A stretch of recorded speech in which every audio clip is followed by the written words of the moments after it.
जीवन को सुदृढ़ बनाने की अद्भुत कला। योग प्राचीन भारतीय परंपरा एवं संस्कृति की अमूल्य देन है।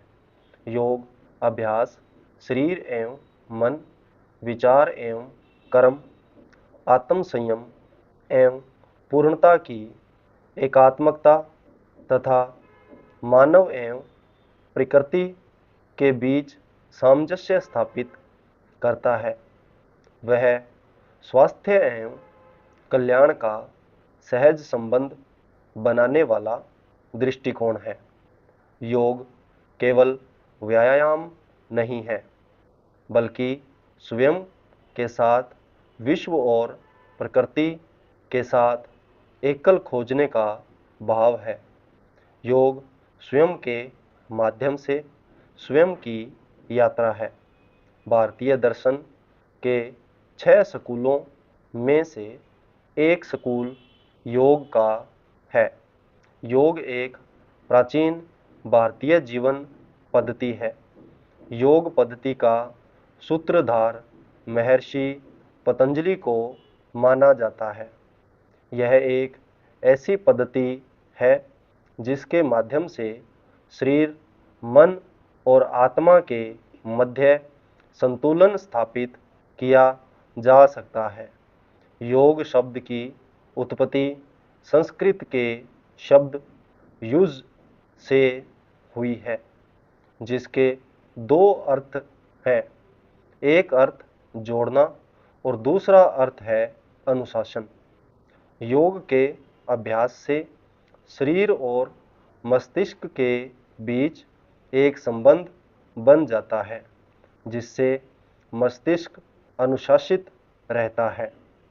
यह व्यायाम का ही एक प्रकार है, जो शरीर और मन को नियंत्रित करके जीवन को बेहतर बनाता है। योग हमेशा स्वस्थ जीवन जीने का एक विज्ञान है।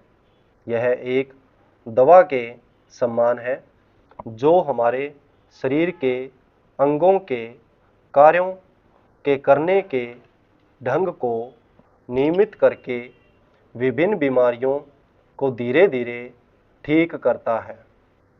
योग वास्तव में जीवन की एक कला है। यह आज की आवश्यकता के अनुरूप प्रासंगिक है। आजकल योग अधिक लोकप्रिय हो गया है, क्योंकि लोग अपने महत्व को महसूस कर रहे हैं। आधुनिक तनाव के इलाज की कुंजी योग में निहित है। योग का वैज्ञानिक और व्यवस्थित परिणाम शारीरिक और मानसिक स्वास्थ्य के सुधार से प्राप्त किया जा सकता है। यह हमें शारीरिक और मानसिक रूप से स्वस्थ रखने का एक स्वाभाविक माध्यम है। आधुनिक जीवन के परिणाम स्वरूप हमें एक व्यस्त और असंतुष्ट जीवन शैली मिली है। यह सभी अनियमित भोजन की आदतों, अभाव या अनुचित नींद, लंबे समय तक काम आदि के कारण है। नई पीढ़ी के बच्चे या वयस्क स्वस्थ जीवन शक्ति, शारीरिक लचीलापन, ऊर्जा और रोगों के लिए समग्र प्रतिरोधक क्षमता खोज रहे हैं। इन सभी को ठीक करने का एक तरीका योग है। योग के आसन, प्राणायाम और ध्यान से संयमी शरीर और आत्मा के साथ संतुलित जीवन भी प्राप्त किया जा सकता है। योग को अपनी दिनचर्या का अंग बना लेने से हम स्वयं को ऊर्जावान महसूस करते हैं। योग के द्वारा न केवल बीमारियों का निदान किया जाता है, बल्कि स्वयं के अंदर एक नई ऊर्जा का संचार भी किया जा सकता है। शरीर को सही आकार में लाने के लिए यह बहुत सुरक्षित, आसान और कारगर तरीका है। योग के प्रमुख भेद निम्न हैं। कर्म योग, यह सेवा का मार्ग है। यह हमें दूसरों की सेवा करने के लिए प्रेरित करता है। भक्ति योग, यह हमें ईश्वर की साधना कैसे की जाए सिखाता है। भक्ति योग भावनाओं को नियंत्रित करने का एक सकारात्मक तरीका है। भक्ति योग मन का योग है।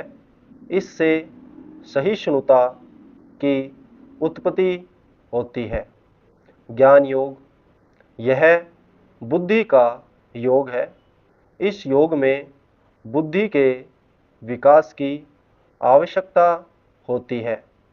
हठ योग, यह राजयोग की ही पूर्ववर्ती साधना है। हठ योग की साधना से ही राजयोग की साधना संभव है। राजयोग के अंतर्गत धारणा, ध्यान और समाधि की ही प्रधानता रहती है, परंतु आसन, प्राणायाम, मुद्राएं आदि हठ योग में प्रधान होते हैं। हठ योग का सबसे प्रमुख व प्रसिद्ध अंग आसन है। सुविधापूर्वक एक चित्त और स्थिर होकर बैठना आसन कहलाता है। आसन से चित्त स्थिर रहता है और अंगों में दृढ़ता आती है। राजयोग, वर्तमान में यह सबसे अधिक प्रचलित योग है। यह योग की शाखा का सबसे महत्वपूर्ण अंग है। योग के 8 अंग होते हैं। यम, संकल्प लेना।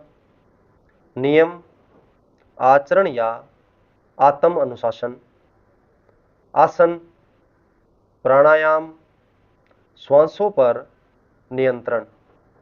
प्रत्याहार, इंद्रियों पर नियंत्रण। धारणा, एकाग्रता।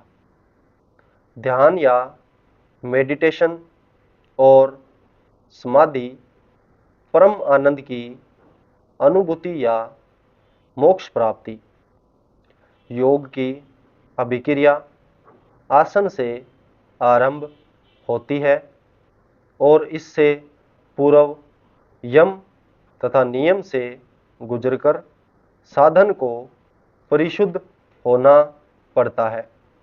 यह आपको योग के अनुकूल बनाता है। आसन का अभ्यास शरीर और मन में स्थायित्व लाने में सक्षम है। यह दैहिक स्थिति एवं जागरूकता बनाए रखने की योग्यता प्रदान करता है। प्राणायाम श्वास प्रश्वास की प्रक्रिया का सुव्यवस्थित रूप है। इसके नियमित अभ्यास से श्वसन की प्रक्रिया सामान्य रहती है। मन में सजगता उत्पन्न करने एवं उसके नियंत्रण में यह सहायक होता है। अपने श्वसन तंत्र पर नियंत्रण से शरीर के प्रमुख अंगों मुख, नासिका, नाक तथा फेफड़े पर अपना अधिकार बढ़ता है। पूरक, रेचक तथा कुंभक को अपनी साधना का मूल बनाकर शरीर पर नियंत्रण की प्रक्रिया पूर्ण होती है। पूरक श्वास को अंदर लेने की प्रक्रिया है। कुंभक में साधक अपने श्वास को शरीर के भीतर रोकता है और रेचक में वह प्राणवायु को बाहर छोड़ता है। प्रत्याहार में इंद्रियों को वश में किया जाता है। इस पड़ाव पर सांसारिक विषय का त्याग कर मनुष्य एकीकरण की ओर बढ़ती धारणा का अभ्यास मनोयोग के व्यापक स्वरूप का एकीकरण है। जो ध्यान में परिवर्तन होता है, इस प्रक्रिया में चिंतन एवं एकीकरण धीरे धीरे समाधि की अवस्था में परिवर्तित हो जाता है। योग की वह प्रक्रिया शरीर को साधक के वश में करती है, जिससे वह अपनी मानसिक ऊर्जा का उपयोग अपनी प्रेरणा के आधार पर करता है। वह जब चाहे श्वास ले सकता है, उसे रोक सकता है तथा उसे छोड़ सकता है। योग के लाभ। योग आत्मा से परमात्मा के मिलन की कोई क्रिया नहीं है, वह किसी भी रूप में आध्यात्मिक फलन है। योग वस्तुतः शारीरिक और मानसिक क्रिया है जो शरीर को निरोग रखती है। योग एक संपूर्ण व्यायाम है। इसके विभिन्न आसन और प्राणायाम से हमारा शरीर मजबूत बनता है। यह दैनिक क्रियाओं के साथ ही स्वस्थ शरीर और मन की क्रिया है। योग तथा प्राणायाम हमारी श्वसन प्रणाली को मजबूत बनाते हैं। नाड़ी शोधन, शीतली, कपालभाति जैसी क्रियाओं से शरीर में प्राण वायु की संतुलित मात्रा बढ़ती है। इससे स्नायु तंत्र तंदुरुस्त होता है। संतुलित श्वसन क्रिया से शरीर में ऑक्सीजन की मात्रा बढ़ती है। इससे अस्थमा, मधुमेह, उच्च रक्तचाप एवं कैंसर जैसे रोगों को नियंत्रित किया जा सकता है। आधुनिक जीवन में व्यक्ति मानसिक तनाव तथा चिंता से ग्रस्त है। चिंता, भय, क्रोध, ईर्ष्या इत्यादि मानसिक विकास हमारे शरीर पर विपरीत प्रभाव डालते हैं। नियमित योग चंचल मन को नियंत्रित करता है। मानसिक विकारों से मुक्ति के साथ स्वस्थ शरीर का विकास होता है। शरीर की प्रतिरोधक क्षमता से हम विषाणुओं से लड़ते हैं, जो हमारे शरीर को रोगों से उन्मुक्त बनाते हैं। नियमित योग का अभ्यास करने से हमारे शरीर में रोग प्रतिरोधक शक्ति बढ़ जाती है। नियमित योग के अभ्यास से कई रोगों से मुक्ति मिल सकती है। कई रोगों की तीव्रता कम हो जाती है तथा कई रोगों से छुटकारा मिल जाता है। रोग मुक्ति के लिए यह आवश्यक है कि किसी योग विशेषज्ञ की सलाह ली जाए और उसी के अनुरूप अभ्यास किया जाए। अंतर्राष्ट्रीय योग दिवस। योग का इतिहास 5000 साल पुराना है। पश्चिम के लोग योग से परिचित तब हुए जब स्वामी विवेकानंद ने शिकागो यात्रा के दौरान योग के महत्व के बारे में बताया। इसके बाद पश्चिम में योग के प्रचार प्रसार में कई योग गुरुओं का महत्वपूर्ण योगदान रहा। आज पश्चिम में योग की लोकप्रियता बढ़ रही है। भारत एवं विश्व में योग के प्रचार प्रसार, उसे लोकप्रिय बनाने और सभी लोगों के लिए शिक्षा उपलब्ध कराने का श्रेय बाबा रामदेव को जाता है। स्वामी रामदेव ने वर्ष 2006 में महर्षि दयानंद ग्राम हरिद्वार में पतंजलि योगपीठ ट्रस्ट के अतिरिक्त अत्याधुनिक औषधि निर्माण इकाई पतंजलि आयुर्वेद लिमिटेड के नाम से 2 सेवा प्रकल्प स्थापित किए। अपने योग शिविरों के माध्यम से बाबा रामदेव भारतीय संस्कृति और योग के महत्व को विदेशों में भी जन जन तक पहुंचाने का कार्य कर रहे हैं। संपूर्ण विराम।